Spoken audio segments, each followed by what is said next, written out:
All right, Nell, I've got 1 o'clock Eastern. Is it okay if I go ahead and get this party started Absolutely. officially? All right, awesome. Well, welcome everybody. Good afternoon if you're on the East Coast, and good morning, I should say, if you're out on the West Coast or somewhere in between. And if you're watching this as a recording, I hope you're having a good day, no matter where and when you are, because we are here to talk about how to kiss scarcity goodbye. Oh yeah, let's get scarcity out of there. Who needs it, right? So excited to see a full room. Glad you all have joined us today. I'm Steven. I'm over here at Bloomerang, and I'll be moderating today's discussion as always. And just a couple of quick housekeeping items. Just want to let you all know that we are recording this presentation and we'll be sending out the slides as well as the recording later on today. So just be on the lookout for an email from me and Bloomerang with all those goodies. If you have to leave early or maybe you get interrupted or have another appointment, don't worry, we will get that stuff in your hands so that you can grab all that information for sure. You can even share it with a colleague or a friend if you want to. Most importantly, though, we love for these sessions to be interactive. I was just telling Nell, our guest, how interactive you all typically are, and I hope you'll do that again today. Send in your questions and comments. We love it. We're going to save some time at the end for Q&A, so don't be shy. Don't sit on those hands. Say hi in the chat if you haven't already. Introduce yourself. It's always a nice community. We'd love to know you and get to know you a little bit more. You can also tweet us. We'll be looking at Twitter as well. But bottom line, we'd love to hear from you, so don't be shy. If this is your first webinar with Bloomerang, welcome. We do these webinars just about every Thursday throughout the year. We love doing them. We bring on great guests, great speakers. Today is by no means an exception. But if you've never heard of Bloomerang, or you're wondering what the heck is Bloomerang besides these webinars, we are a provider of donor management software. That's what Bloomerang is. It's a donor database. So check us out if you are interested in that. Maybe you're shopping for new software sometime soon. We'd love to help you out with that. Visit our website. You can download a demo, a video demo. You can request a live demo. All kinds of videos you can watch about us. So check that out if you're interested. But don't do that right now. At least wait an hour before you do that, because I would hate for you to miss what I know will be an awesome presentation from my pal, Nell Edgington is joining us from beautiful Austin, Texas. Nell, how you doing? You doing okay? I'm doing great. Thanks, Steven. Yeah, this is awesome to have you. This has been over a year in the making. I think maybe a little less than a year. We got introduced last spring, got this on the calendar, and I've been following Nell since then. And she's awesome. You're going to want to connect with her afterwards. Check her out over at Social Velocity. She helps folks with this topic, helps people be more strategic, confident. I love this little niche that she's kind of carved out for herself, because that's definitely something the nonprofit sector needs. Over 25 years of experience in the sector, and wrote a really great book, which I got here, Reinventing Social Change. I read this book and I was like, dang, we got to have Nell on to do a webinar to talk about this topic. So check that out. We'll link to that for sure. And yeah, people want to hear from you, Nell, not me. So I'm going to stop sharing. I'll let you bring up your slides here, and then the floor will be yours. Awesome. Let's see if we can get it. There we go. Perfect. Thank you so much, Steven. Thank you so much for having me today. And I'm so excited to talk to you all today about one of my favorite topics, kissing scarcity goodbye. So, as I think we all are really well aware of, in the nonprofit sector or the social change sector, however you want to phrase it, there is an omnipresent belief that resources are scarce, that there is this just overwhelming scarcity, not enough money, not enough time, not enough people, not enough influence, power, whatever it is, to create the social change we seek. But I'm here to tell you that that's actually just a misguided belief. It's not a true fact. And if you can shift your mindset from scarcity to abundance, there is a whole host of opportunity for you, for your organizations, for the mission that you're trying to achieve, and ultimately for the world we all want to create, right? I think we all want a healthier, more equitable world. And you all, as nonprofit leaders, are on the front lines creating that much better world. And so I'm here to help you show yourself how you can shift from believing there's just not enough to understanding that there is so much out there for you, so much to help you achieve the mission you seek.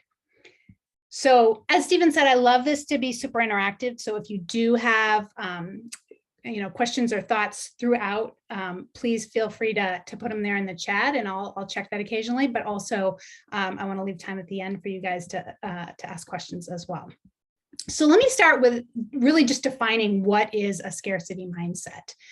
It's a nearly constant belief that there's just not enough. As I said, not enough time, not enough money. That's the biggest one. People, resources, board members, whatever it is. A scarcity mindset is the belief that there just isn't enough out there. But as I said, it is just mindset. So many of us, I think, as social change leaders are constantly focused on not enoughness. Not enough dollars, board members, funders, helpful laws and policies, volunteers, right? The list goes on and on and on. But the truth is, if we just take money, let's just take money for a second. And I know that that's the biggest scarcity belief in the sector, is that there just isn't enough money. It's so hard to fundraise. We can never get enough money in the door. The truth is, there is so much money out there. So if you just look at the last couple of years, so much money was going to billionaires. Billionaires got richer during the course of the pandemic. The federal government released billions and billions of dollars in COVID relief. So money was out there floating in our system. The problem was it just isn't reaching the social change sector in the amounts that we want or need it to get there. But the good news is we can change that. So we need to be really specific that the problem is not that there isn't enough money. There's more than enough money. The problem is it's just not reaching you. And so that's something that we can change, again, based on your mindset. So the problem is, to just sort of break it down, nonprofit organizations, and you as our leaders of those organizations, are not valued enough in our society. There's, in fact, a power imbalance, and I'm sure you're well aware of it, between nonprofits and funders. There's a dysfunctional power imbalance. Not enough money, as I said, flows to social change, while billionaires and corporations get richer and richer. Nonprofits are restricted in so many ways with our laws, our regulations, our norms, our messaging. And social change leaders like you are not fully empowered to do and say and act in the ways that you really want to achieve your mission. And the result is that our social change leaders, you all on the front lines, are worn down and burning out 2 years into a pandemic. And in fact, the pandemic itself has uncovered many broken systems that I'm sure we're all well aware of. Racial inequity, increased poverty, a very divided political system, and on and on and on, right? There are so many social challenges we feel like we're dealing with right now. And our social change leaders, our nonprofit leaders, again, those of you are on the front lines trying to fix these broken systems that the pandemic has just made more evident to all of us. And that burden, the burden of increasing challenges and increasing need for the social change organizations that exist to address those challenges, is wearing our social change leaders down.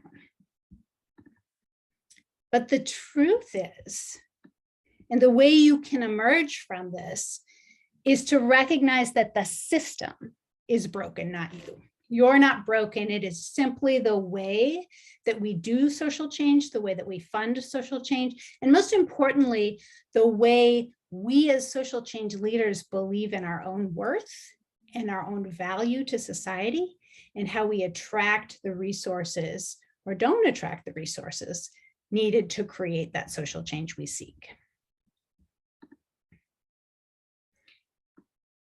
So the biggest issue that's keeping social change leaders like you from achieving that abundance mindset, or from achieving all of the resources you need to do the work that you want to do, is that you're being gaslit. So gaslighting is a psychological term. Basically, it means you're bombarding someone with false information that makes them doubt their memory, perception, sanity, to the point that they doubt their sense of identity and self-worth. And I would argue that's what's happening to our nonprofit sector, to our nonprofit leaders on a systemic level. So we are gaslighting our social change leaders, having them doubt their worth, their sense of identity, their value to the work that they do. And we're doing it by sending messages, and I hear these, and I know you hear these every single day. Social change leaders or nonprofit leaders are not worthy of significant money, attention, or time. They're not fully competent or efficient. I hear that all the time. We hear that in the business press, right? When we talk about herald these wonderful corporate leaders, they're innovators, they're disruptors, but our nonprofit leaders, they're barely making it. They don't really understand finance. These are the messages we hear all the time. Nonprofit leaders shouldn't have a voice in politics or policymaking. We as a society really regulate that. And so in essence, we're cutting off the voice of our nonprofit leaders. Nonprofit leaders can't be trusted with large sums of money, right? We shouldn't be writing $1 million checks, $1 billion checks to nonprofit leaders because they simply can't be trusted. And my favorite, nonprofit leaders are actually just getting in their own way. So there's so many messages that we send to you, our nonprofit leaders, that help to really underline that scarcity thinking, help to really to grow internally that message that, there just isn't enough out there, I'm not worthy of it, etc. And so it's this vicious cycle that happens with scarcity thinking in the sector. So you can recognize it in lots of different areas in your organization. The scarcity thinking that I promise you is really prevalent, likely, in your organization. So scarcity thinking in your staff is when you hear your staff saying things like, there just aren't enough donors out there, or board members are really hard to find, or the economy, the pandemic, whatever it is, the latest thing makes it really hard to fundraise or to deliver programs for me to do my job. These all might be things that feel really real to your staff as they're saying them, but the truth is those are just beliefs. And they're scarcity beliefs that again can be overcome. And I'm going to show you how in a minute. So that's what scarcity thinking might look like in your staff. Now, scarcity thinking in your board is also very present. I'm sure you've seen this lots of different times. So board members in a meeting might say, I don't know anyone with money, or I don't have enough knowledge or networks or whatever it is to help you do X. Or the economy, the latest crisis, the pandemic makes it really hard to achieve our mission. Again, that's scarcity thinking. There's just not enough of whatever it is that we need to do what we want to do.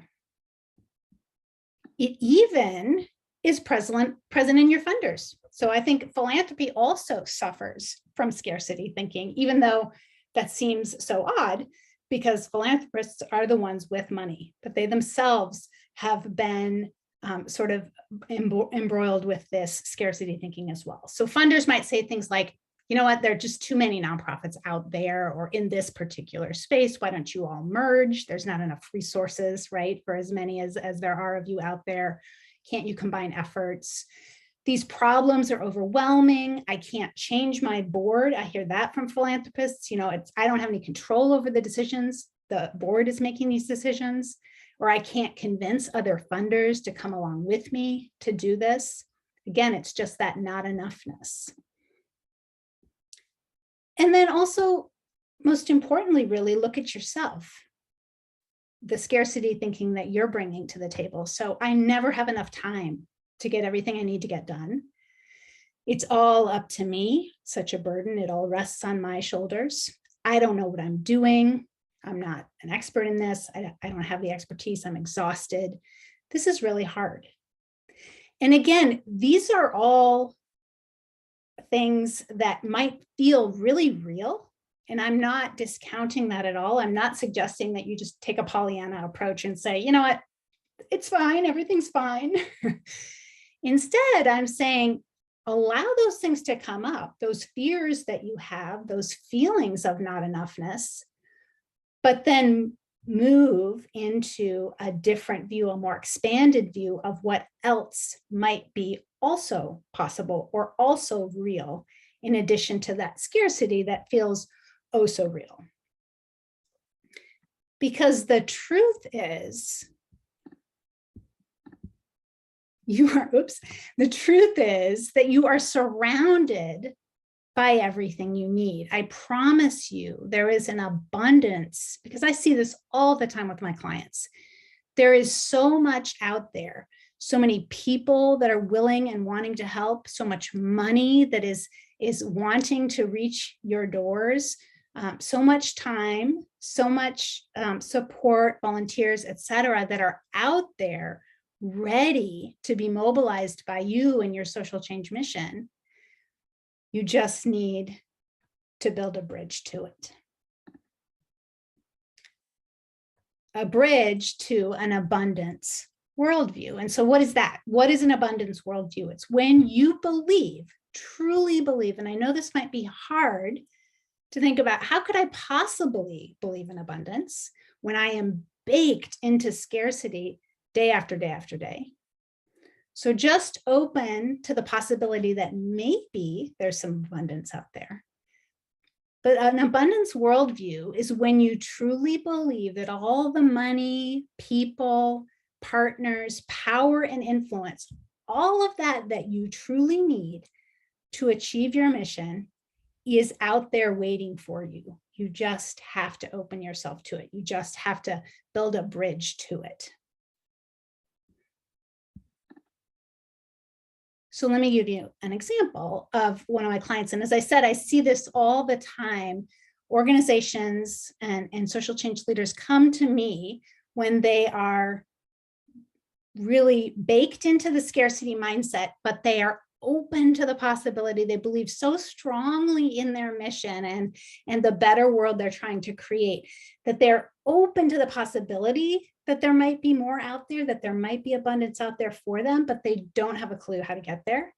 And so that's how I can help them build that bridge from that scarcity belief to the possibility of abundance. And so a national membership nonprofit came to me when they, again, were stuck in scarcity in lots of different ways. So they were actually really close to going out of business altogether. They had 3 staff members, a board that was really unwilling to change, very stuck in their ways, very scared, very fearful about money in the future. And the organization was, as I said, it's a membership organization, but it was very focused on member services in a very narrow way, not the larger social value that they actually were creating as an organization. And thus they were heavily reliant on member revenue and very little philanthropic support for their work. So over the course of 3 years of our work together, we moved them to tremendous abundance. So they now have 10 staff. They're going to 12 staff next year. They've tripled their annual operating revenue, diversified into new funding sources, philanthropic and earned income, and they have a larger, much more energized board. So this was a complete transformation from this organization. And I'm not at all saying it was all me. It very much was a team effort in doing this, but the opportunity for them that they really seized, and I think it's an opportunity for all social change leaders, is to open the door to the possibility that there is a better way, that it doesn't have to be so hard, that it doesn't have to be so restricted, so limited, so burned out, so worn out, so stuck in a Band-Aid operation, as opposed to all the abundance you need to really achieve that vision that you have for a better world. So the way that you start to open yourself to an abundance worldview, and I'm not going to lie to you, it's not easy. It's not like just turning on a light switch. It's a process, because basically what you're doing is you're building a new belief system. You're moving out of the very strong, very present belief that there just isn't enough to a belief system that says there's always enough. I just have to access that enoughness. So the way you start to move into that abundance worldview is by taking any lack that you feel or that you believe is a reality and build a bridge to abundance. So how you do this is, again, take anything that you feel is just, it's just scarce. There just isn't enough. So the biggest one I see in the sector is we don't have enough money to achieve our goals. If you use the word yet, a simple 3-letter word, but it is a phenomenal bridge from scarcity to abundance, you can see huge transformation. So we don't have enough money to achieve our goals yet, but if we put together a smart money-raising plan, we will. So again, what the word yet does is it simply creates a bridge that allows your brain to get away from being just stuck in not enoughness to saying, wait a second, maybe there's something a little bit different. Maybe there's something more there. It expands your mind. And then your mind is like, well, what is that other thing? What could I start to do with that? How could I start to build that other thing? And it gets your brain, again, out of this rock and a hard place into, let's explore this. Let's see what else might be out there. So we don't have enough of the right people on our board. I hear that all the time. And so often that's just a stopping point for the organization. Oh, we don't have enough of the right people on our board. I guess can't do what we want to do. But if you attach a yet to it, but we can start brainstorming ideal candidates and then figure out how to connect with them, right? So again, you're saying, okay, I see this lack, but I'm not going to stop the sentence there. I'm not going to stop the idea there. I'm going to say, but, or yet, we could change that. In essence, what you are doing is you are empowering yourself and your board to change that reality that you feel is so stifling. And that's huge because you can at any moment choose to empower yourself and empower your organization towards something much more effective, much more productive, much more abundant. So let's try another one. We don't know how to fundraise effectively. I hear this one all the time as well. Yet. But if we start researching, asking experts for help, putting a plan together, we can get much better at fundraising. Again, it's not an end all be all.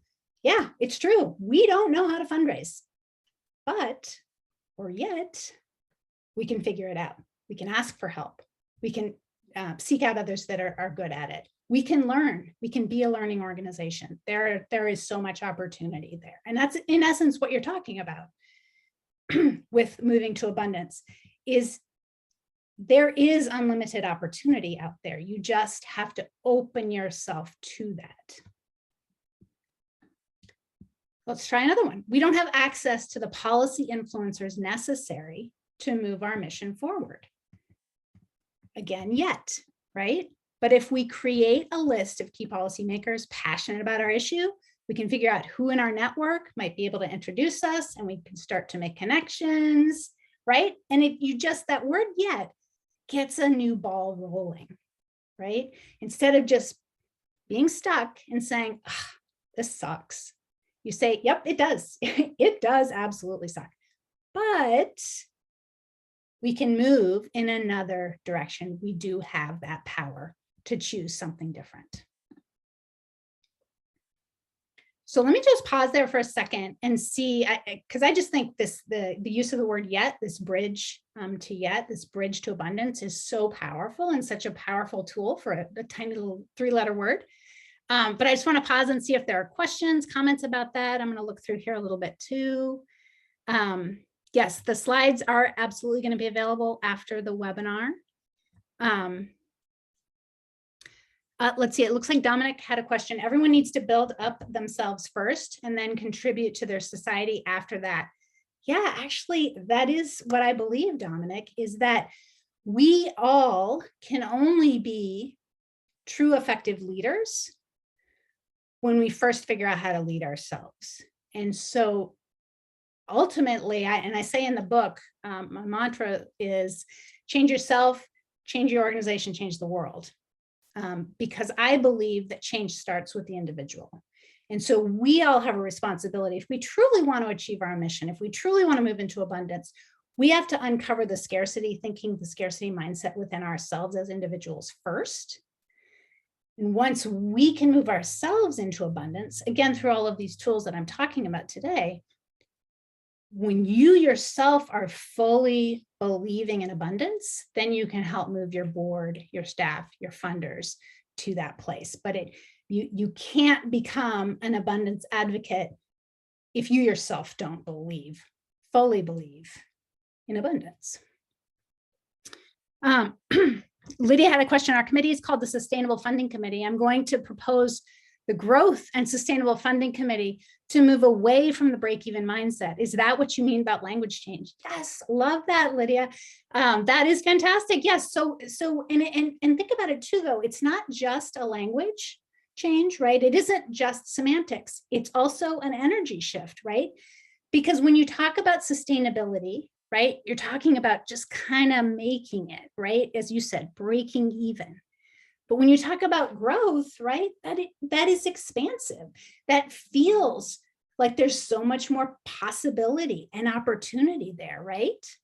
So absolutely, it's a word, but words are important because they signify the underlying energy. And that's really and the underlying beliefs. And that's really what I'm talking about today is it's not just a shift of words from scarcity to abundance. It's a shift of energy from scarcity to abundance. It's a shift of belief and mindset and worldview. It's all of those things. So I love what you're doing there. That's fantastic. Okay, so let's, and one more comment. Susan says, we need to separate ourselves from people who are not on board with removing the scarcity mindset. I mean, you could think of it that way, Susan. You could also think of it as, this is hard for everybody, right? And I will be the first to admit, I wrote this book, Reinventing Social Change, which is all about moving from scarcity to abundance, for myself, truly. Like, you read the book, you write the book you need to read, right? And so for me, it's still a daily struggle to move from scarcity to abundance. And so I think, we're all on this path. And so I don't think we can, sort of say, well, let's get rid of the folks that aren't going to move in this direction. Some are going to be harder to move, absolutely. And there may be some, a board member or two where they're not a fit for the organization if it's truly moving to abundance anymore, and that's fine. But I think the opportunity is to open this new abundance worldview to any and all, and encourage folks to jump on board with this. So let's keep moving. The next piece to kind of, so, you think about the bridge of yet. I think it's so fantastic and such an opportunity to use. But in essence, as I said, what you're doing here is you're empowering yourself.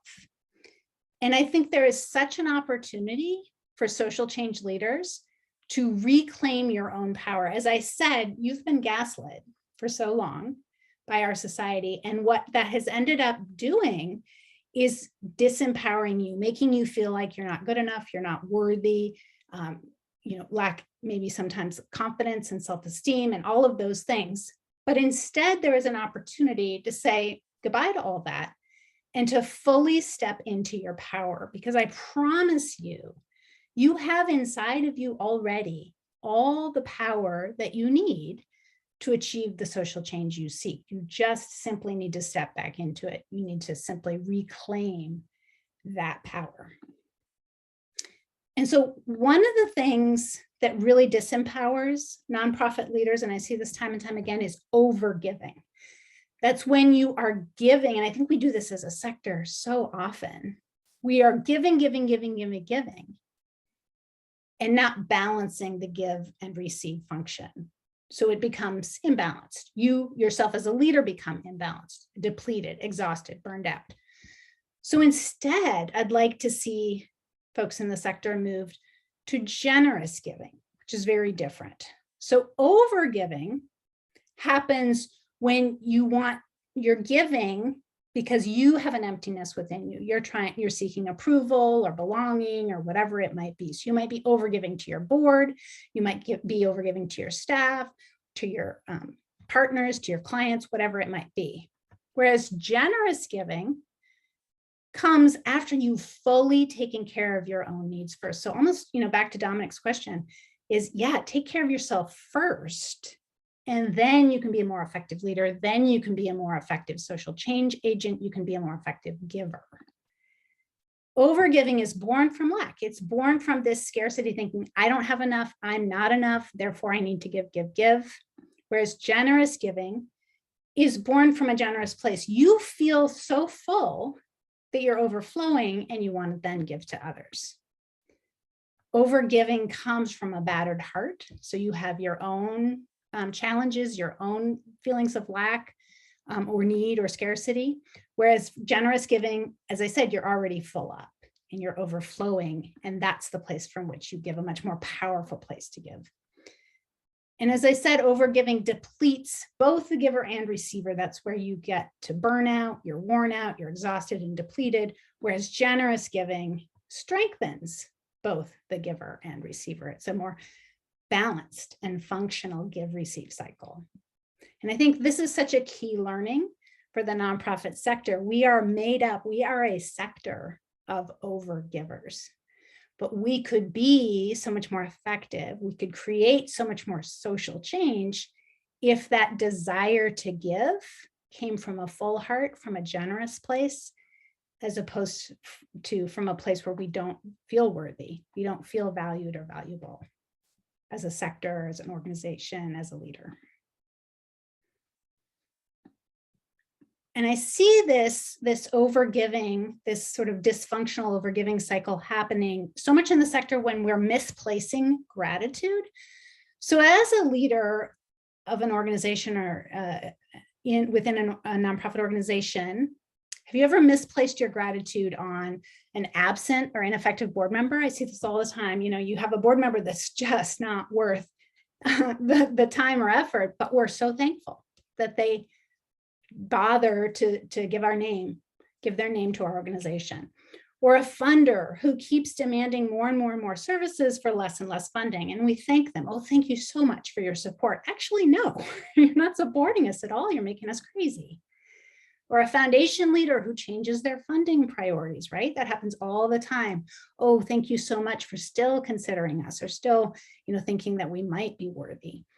Or worthless in-kind donations, right? Where a corporation dumps their old ratted out computers or equipment or whatever it is on your doorstep. Oh, thank you so much for these wonderful gifts that are not going to be helpful. And in fact, they're a huge burden to us. Or a time-consuming volunteer that just takes more effort than they're worth. Instead, the power move, the opportunity to really reclaim your power as a social change leader, is to figure out what you're truly grateful for. So, it could be all kinds of things. A funder who advocates for you to other funders, that would be hugely helpful. A volunteer who goes well above and beyond the call of duty, an unsolicited donation, positive changes happening for your clients, a staff member who has your back. I promise you, and I know you know this, there are amazing things happening within your organization. So when you focus on those and really practice your gratitude on those, you can see a shift happening there too. You are focusing on the abundance that's already available to you in your organization. And when you focus on it, it will begin to grow. And when you start to defocus or stop sort of placing gratitude on things that actually aren't helpful, you're shifting away from that scarcity piece into this abundance worldview. So what about with money? Money specifically, how do you make that shift from scarcity to abundance? Well, you start by moving from a fear-based relationship with money, which I think happens so often in the sector, to a place where you actually love money. You love money like your very best friend. And I know that can be a huge shift for some people to think about because money has become so fearful in the sector, but I assure you it is really possible. And when you can do that, when you can start to think of money as an ally, as a staunch supporter of the work, money wants to see you succeed. Money is simply energy. And as I said, it's not maybe currently flowing to you in the way you want it to, but you can shift that. You have the power to shift that. And one of the biggest ways you do is by actually inviting it in, viewing it as an equal, as a partner, as a friend, as an ally in the work, right? Because who wants to flow to, or who wants to work with someone that is pushing it away or fearing it or think it's evil or dirty or whatever it is? There's all kinds of things that we think about money in the sector. But if instead you shift that and start to think of money as a tool, as a really useful tool, a partner that is just as important as your board members, just as important as your staff, just as important as you as leader, if you start to think of money as that, you'll start to see a shift in how money flows to your organization as well. And there's some key ways you can do this. So one is by shifting the questions that you ask about money. So often in the sector, I hear this question all the time. It's a scarcity-based question. How much money can we raise, right? I hear this in board meetings and staff meetings all the time. How much money is out there? Like, how much money could we possibly raise? That's the wrong question. Instead, you want to ask, how much money will it take to accomplish our goals? So that necessitates you know what your goals are, right? But I think so often in the nonprofit sector, we say, well, let's figure out how much money we can make first, and then we'll figure out what our goals are. But I'm actually asking you to shift it. First of all, figure out what you exist to do. What are you trying to accomplish? What value, true value, are you trying to bring into the world? How do you articulate that? And I have a tool I love to use called the theory of change that helps you articulate that very thing. What are you trying to accomplish? And it's downloadable on my site, socialvelocity.net. But this question, how much money will it take to accomplish our goals, completely shifts your view of money. Instead of saying, you know what, we'll just, whatever you can give us, I mean, we'll take it. We know there's not much out there. That's a completely different question than the much more powerful, abundant question, which is, how much money is it going to take to do what we know we want to go do? We know we're good at doing. We know the value that we can create for society and the world. That's the amount of money that we need. So it's a complete shift in your power relationship with money. And you also want to shift the relationship with your funders. You want to make your funders equal partners in your work. As I said at the beginning, there's this very dysfunctional power imbalance between those with money and those who are asking for that money. And you want to shift that and start to think of your funders as equal partners in the work. So let me give you an example of how this worked for one of my clients. I'll call her Van. She's a CEO of an environmental nonprofit. They're working on cleaning up environmental messes. And part of her funding structure is she receives corporate funding from some of the corporations that actually helped create the mess in the first place, right? So, you know, they're trying to potentially do a good thing, save their name, that sort of thing. But it was a dysfunctional power imbalance between Van, who had this solution to this problem that these corporations wanted to help solve, but they'd also created it. And she stopped viewing her funders as better than her. She had spent a long time thinking, oh, thank you so much for this money. You're so good to give me this money. I'm not worthy, et cetera. She shifted that dynamic and really started viewing it as a equal partnership. She had the solution. They had some of the funding to do it. She stopped fearing them. She stopped making program changes based on their whims. That was a big one for her and for them to really stand up and say, nope, I'm going to do what I know is right to actually solve this problem. If you want to come along and be a partner in that with the money, that's fantastic. But if not, I bid you goodbye. And stop telling them what they wanted to hear and actually telling them the truth and being fully transparent about this works when you do this doesn't work when you do this. And also being grateful for scraps. So she really started to stand up to these corporate funders and say, you know what, a $10,000 gift is really not going to solve this problem. We need to invest in much bigger ways. And here's how I'd like you to think about doing that. So again, just really shifting that dynamic between her as the organization with the solution and those who are investing in that solution. Because you want to really shift how you think about that partnership, the partnership between the funder and you as the organization creating the solution. So it's a funder plus your solution. You need both, right? You need the solution to whatever challenge it is, the mission that you're trying to create, the money to help achieve that mission creates the better world that you both want, right? A funder is funding you because they believe that you have a solution to a problem that they also see.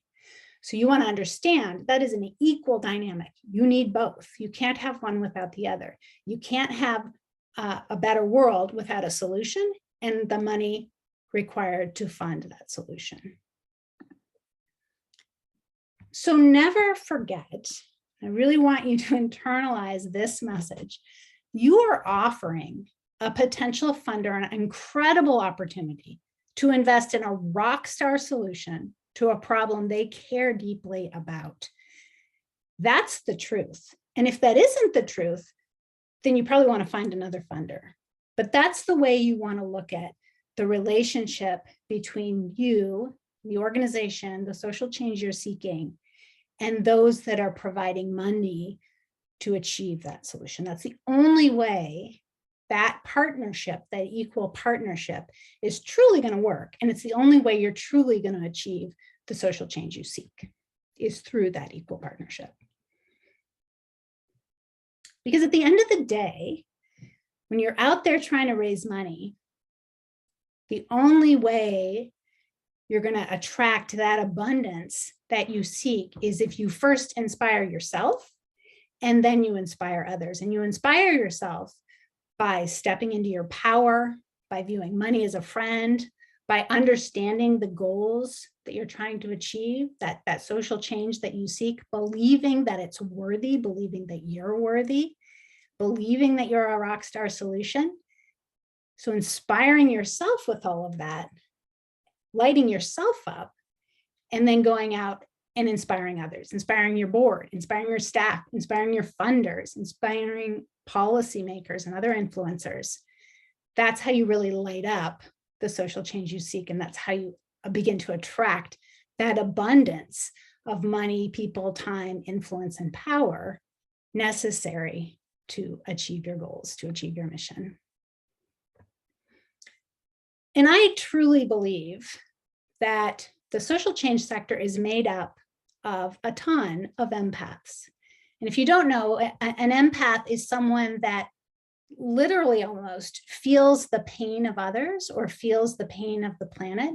And I believe that social change leaders do the work that you do because you see something wrong in the world. You see an injustice, an inequality, a problem with the planet. You see problems or issues or challenges, and you almost feel that pain. You feel that problem, and you want to address it. You feel inspired to address it. And that's a wonderful, wonderful thing. And honestly, we need so much more of that in the world today.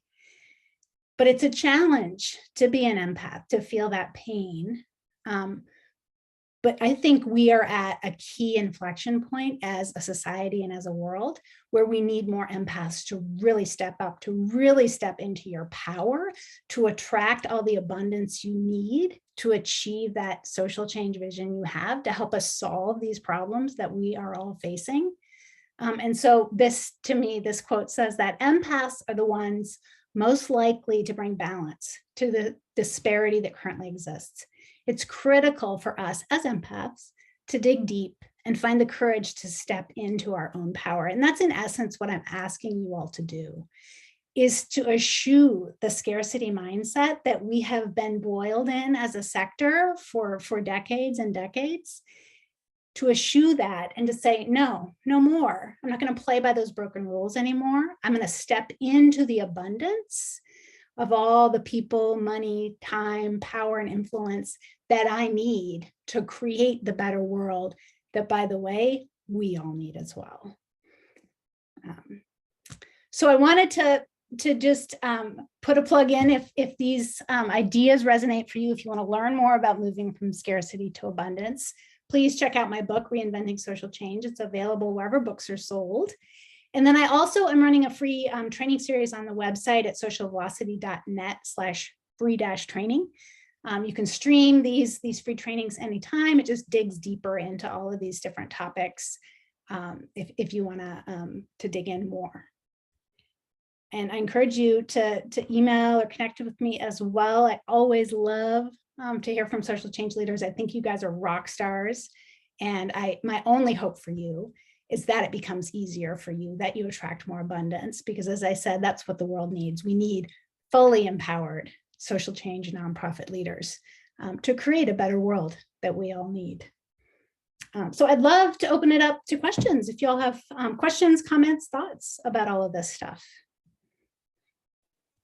Yeah, let's do some questions. Nell, that was awesome. That was one heck of a pep talk. So thank you so much. I just want to say thanks before we get to questions. Yeah. I wish we had met sooner. I wish we'd met 2 years ago, because I've been shouting this stuff for the rooftops. So it was nice to hear it as well. And I hope you all took it as inspiration as well. So thanks to you all for hanging out. Yeah, let's do questions. If you haven't asked a question yet, now is the time. We probably got maybe 8 or 9 minutes for questions, so don't be shy. There's one that just came in from Dawn. Many funders we find have limits on their funding. How do we reach maybe the larger funders, or maybe is it blowing past those limits that are perhaps perceived or actual? What do you think there about Dawn's question now?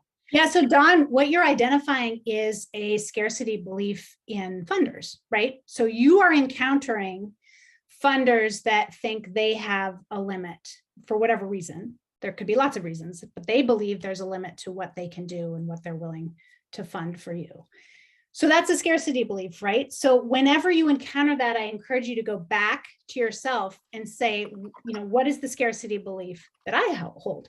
Do I believe that that funding is limited? And if that's a yes, then that's something you can work on, right? Because it isn't limited. And at the same time, you can say, okay, that to me sounds like something that isn't going to go anywhere. So I'm going to move over and find lots of other funders that I know are out there that are open to funding more, to not seeing limits, to believing in what I'm doing, and the potential investment, the opportunity that is here for them. So again, always, whenever you encounter a scarcity mindset or scarcity belief, go back and figure out if there's scarcity that you believe there. Are you really buying into this funder saying, I have limits on my funding? And if you are, then that's a problem. Deal with that, figure out that, build that bridge. And then identify areas where there are opportunity, where there is abundance, where you can connect with people who share your abundance worldview. I love it. And here's a question that just came in that's a good dovetail. What about when that scarcity from funders kind of centers around or manifests around funding, overhead costs, admin costs, those general operating? In other words, I would imagine the questioner here has maybe encountered a funding source, but they don't want to fund overhead, right? Which is a bummer. Is there? I would say it's not a bummer. It's a misguided belief, right? Mm-hmm. It's a scarcity belief. They think we don't have enough money to fund both program and operating. But first of all, that's a useless and BS distinction, program versus operating, right? We all know as leaders of organizations, you cannot have program, you cannot have any kind of mission if you don't have systems, people, technology, finance, all the things you need to make this a go, right? And so it's BS. So, but understand that it's based in a scarcity mindset. And so again, you need to say, okay, where is this coming from? What is this scarcity belief? Do I buy into it? Because if I buy into it, then I'm giving it fuel. So I have to first say, that's not true. And then I can work to educate that particular funder on, look, it takes both. Let's talk about how it takes both. If you want to achieve this mission that we're working on, you have to understand you have to invest in both. It is a meaningless distinction. Or you can decide, you know what, that's not worth my time. I don't think they're educatable. And so I'm going to move on to funders who do get it or can be convinced to get it. So again, it's uncovering those scarcity beliefs and then figuring out, do I want to change that person or do I want to move on to others where it might be a little easier? That makes sense. Prioritize it. Yeah, that makes a lot of sense. Now, one thing I was thinking as you were presenting, one way I've seen that this kind of manifest from sort of my catbird seat is a lot of folks, especially on the early days of the pandemic, were saying to us like, hey, we're not a COVID charity, right? We're just an animal shelter. We're just, a park foundation. We're not saving lives. We don't believe we're as important as other causes are right now. Mm-hmm. Still seeing that today, 2 years later, what would you say to those folks? I feel like that's sort of a specific way that this kind of mindset maybe infiltrates. Mm-hmm. There was a question here, particularly from an animal welfare group who feels it's hard to compete with like people, humans, the environment. What would you say to maybe that feeling?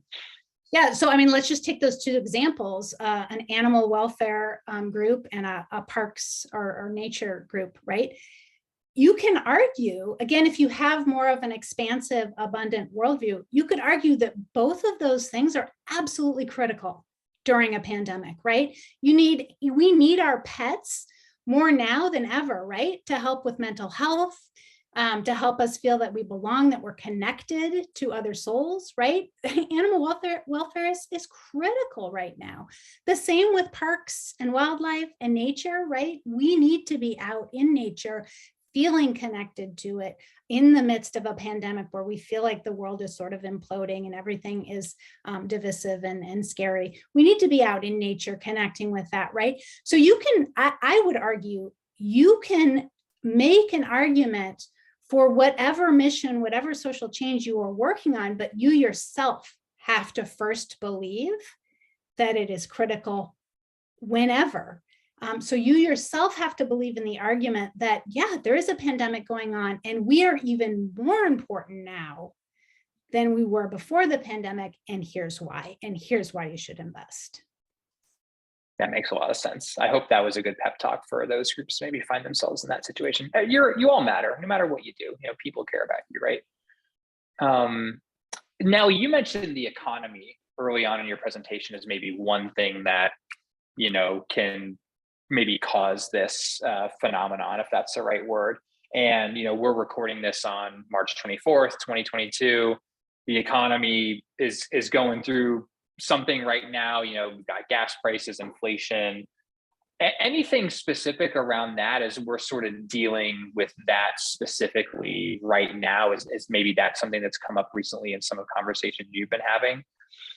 So again, as I said, it's always insert, whatever is happening right now can be a source of scarcity thinking. And I'm not arguing that doesn't feel really real. The economy potentially, imploding or, really struggling, that is a reality. That feels very real.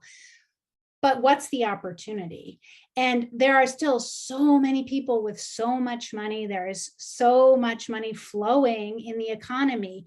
The problem, again, is just that it may not be reaching you or your organization. So the opportunity is to figure out, okay, do I believe that the economy right now is an impediment to how we're raising money? And if I truly believe that, then that's what I'm bringing in to every fundraising call that I make. And if that's what I'm bringing in, if I'm bringing in that scarcity belief, then guess what I'm going to come out of that meeting with? Probably scarcity.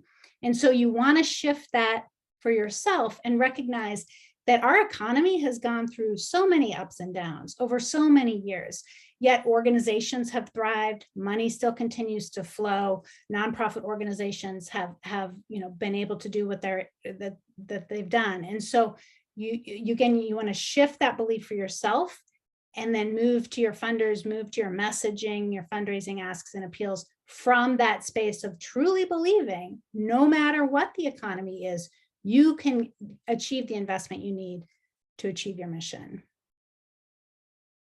It's true. I was actually looking at this with some colleagues at Bloomerang. Every year, charitable giving, it's up and to the right, even through those 2020, 2008, all the way back to savings and loans, before I was even born. So it's not just Nell's opinion. Like, that money, unfortunately, in kind of a weird way, is always there because of, the capitalistic society we find ourselves in. So yeah, I totally agree. Beverly here was asking about the not enough time thing, where, oh dang, we just don't have enough hours in the day. What about that specifically? What have you seen work to maybe power through that mindset? So you do have enough time. It's simply how you are prioritizing your time. So often in the nonprofit sector, I see leaders sort of operating from the fire hose principle, right? Or we're just putting out, we are just reacting. Board member calls, we do this, funder says this, we jump, whatever it is. Instead of finding space and calm and centering yourself again and making decisions based not from a place of fear, which again is just scarcity in disguise, not being afraid of that board member, afraid of that funder, afraid of whatever is going to happen, putting that to the side and instead calming yourself, finding space. I think it's so important for nonprofit leaders to find a space of quiet every single day to be able to make more centered decisions so that you're not reacting to scarcity, but you're actually creating abundance. And so that is just a method of prioritizing by saying, I'm going to have a half an hour on my calendar every single day where I'm turning off devices, not answering the phone, whatever. And I'm just going to focus and find my own calm. And then you'll be so surprised at the decisions you make after that, how much more centered you can be and how much more prioritized you can be so that you are now driving the car instead of this reacting board member, for funders, whatever, sort of driving the truck. That makes sense. There was a couple questions that came in just now that were kind of related, so it might be a good way to end on this.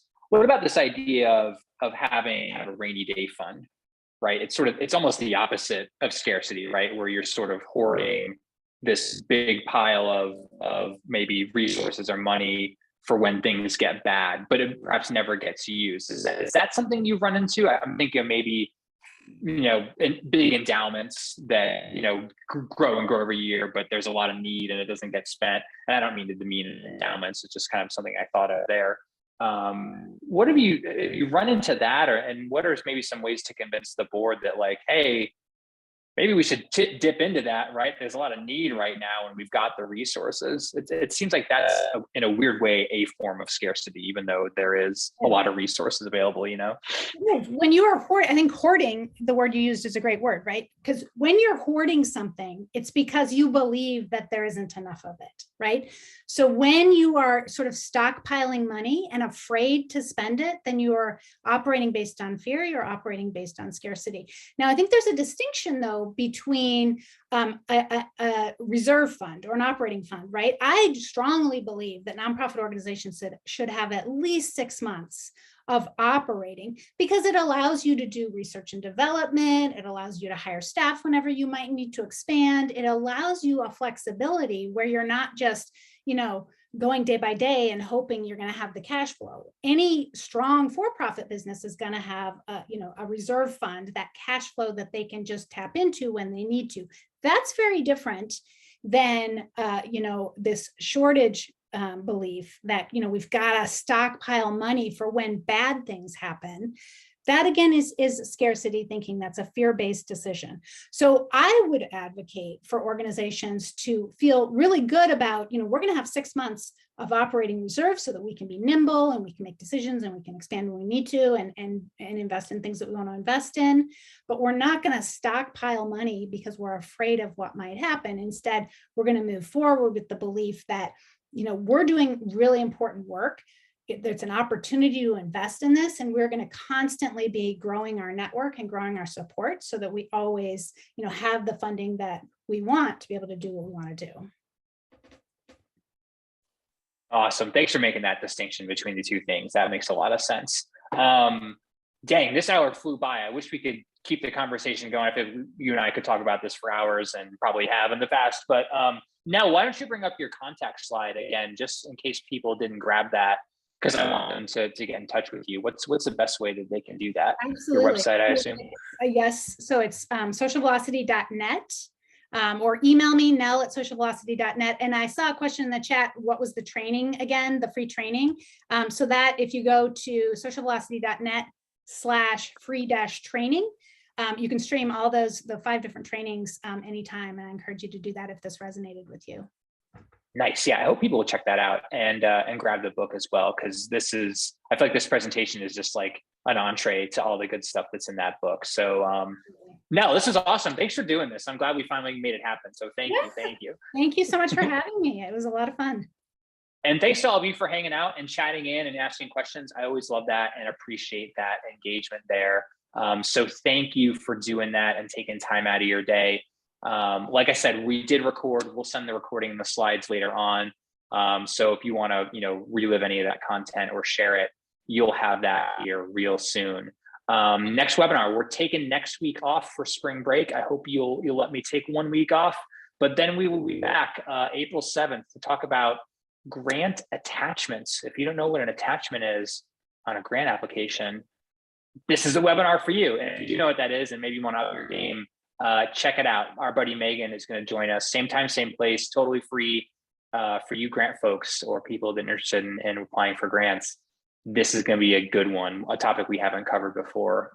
So I'm excited for it. So I hope you'll join us. If you are here, you will get an invite to that. So just be on the lookout. And hopefully we will see you on that session or a future session. There's lots of good stuff planned for the rest of the year. So hopefully we will see you again on another Bloomerang webinar. So we'll call it a day there. Like I said, look for all the resources from me and Nell, and hopefully we will see you again in just a couple of weeks. So have a good rest of your week. Have a good weekend. If you are taking a spring break, I hope it is restful and fun for you. And I hope you all stay happy and healthy. We will talk to you again soon. See ya.